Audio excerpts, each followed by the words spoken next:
Naku! Sobrang yummy niya! Panigurado, taob na naman ang kanin nito.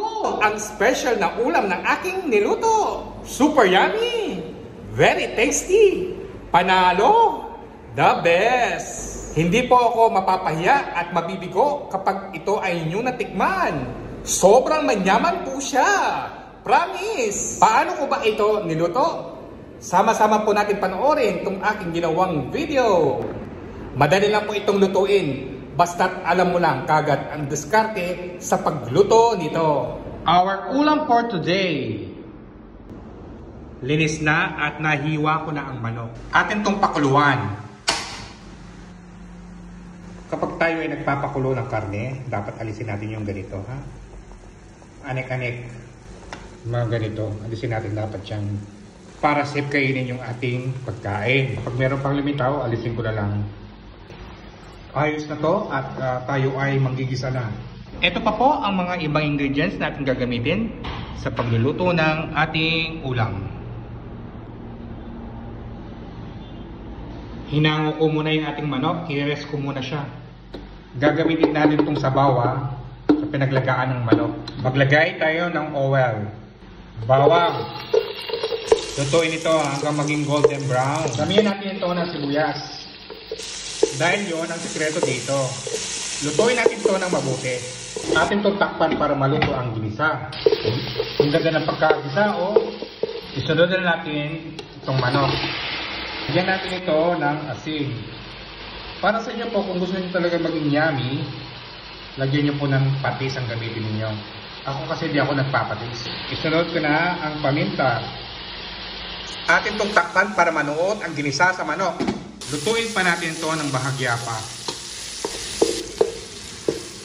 Ilagay na natin yung chicken stock. Pero dadagdagan ko pa ito, ha. Lutuin natin itong kamatis ng separate. Para maluto siya ng mabuti. Para males ang kanyang asin. Bahagya pa ang pagkaluto. Okay na ito at ililipat natin dun sa ating pinapakuluan ng manok. Nalagay natin dito. Nailagay ko na dito yung kamatis natin sineparate na niluto. Lagyan pa natin ito ng konting sabaw.